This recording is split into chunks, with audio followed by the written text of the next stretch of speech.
So in terms of what we are looking for or hoping for is a lightweight system of soil, growing media as it's referred to. We're going to probably use the term soil, even though technically that's not exactly accurate, but it's simpler than saying two words, growing media, and or substrate, and vegetation which has been designed or selected to be as self-sustaining as possible in our city. So there are many regions throughout the country. There are many sub-regions in the Northwest. For the time being, we work for the City of Portland, and our focus is on what really works in the City of Portland or close by. The benefits associated with an Ecoroof are numerous. There's, as I said, there's precipitation retention and evapotranspiration. There's stormwater peak flow mitigation. There's runoff temperature and pollutant reductions. There's reduced impact on aging, undersized infrastructure. That's the city infrastructure, our stormwater and combined sewer systems. That helps reduce the volume of water getting into those systems. Helps cool the urban environment, and which is the urban heat island effect. They insulate buildings against cold and especially summer heat. At least the little bit we found out so far in our area. They help address air quality, they release oxygen, they store carbon, they provide habitat for insects and birds, and someday I think there will be probably some really innovative designs that may even have terrestrial species hopefully on some of the large industrial roofs. That's sort of my vision. It's not something we do right now or require. Green spaces, providing green spaces. Agriculture, a lot of people are becoming interested in growing vegetables and things on rooftops. I think that's going to become a bigger and bigger thing. And then therapeutic gardens, which a lot of landscape architects are aware in hospitals and things, or others, that gardening is actually, gardening and landscape, the association of us and plants and nature has a beneficial effect on us, as at least reports have shown that.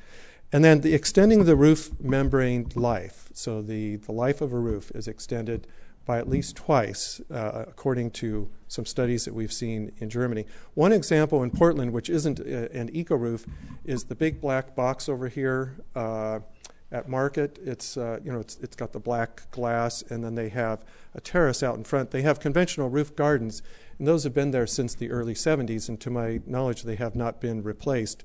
So they're getting close to 40 years on those roof gardens without being replaced.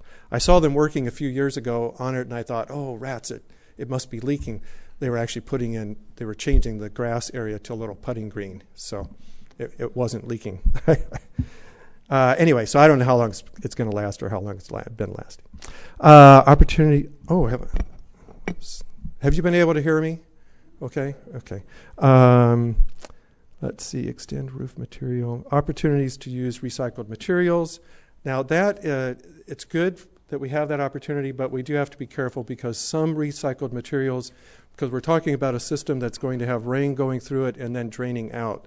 So there can be materials that are actually released from these different materials that we might put on a roof. So it's important to consider what's in the soil or what are you doing with the soil. So generally speaking, it's just something that we want to look at because our job is water quality. We wouldn't want to have an Ecoroof draining into a sensitive receiving stream and have some kind of pollutants in it that would have a negative effect.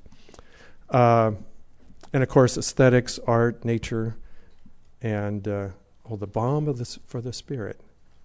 I put that in a long time ago. Anyway, that's me. I heard somebody say once, and I think he's here today, that he thought that Ecoroofs were almost spiritual. Anyway, and then new jobs, new industries. So, when we look at re-roofing and creating opportunities for people to have more, we're adding more to this roof system, which means that we need people to do work, we need design, we need materials and things like that. And that's actually getting pretty exciting because we do have people coming from Europe, especially Germany, and other parts of Europe, who are coming to the United States and starting their businesses and bringing their products. And of course, as we all know in the United States, buyer beware. You never know what you might get, so you've really got, and that's part of what we're going to hopefully try and give you information to the extent we can about what to look for and how to look for it. We are hopefully going to be not make any recommendations as it relates to anybody's product, and we're trying to keep this whole thing neutral in terms of talking about whether a Chevy is better than a Honda and that kind of thing. We might talk about cars, but we won't do it with regard to roofs. And then a lot of you may work on issues regarding LEED, so certainly Ecoroofs play into and can be used for credits in the LEED system. And then we'll talk more about this in a second. The Ecoroofs qualify for our stormwater discount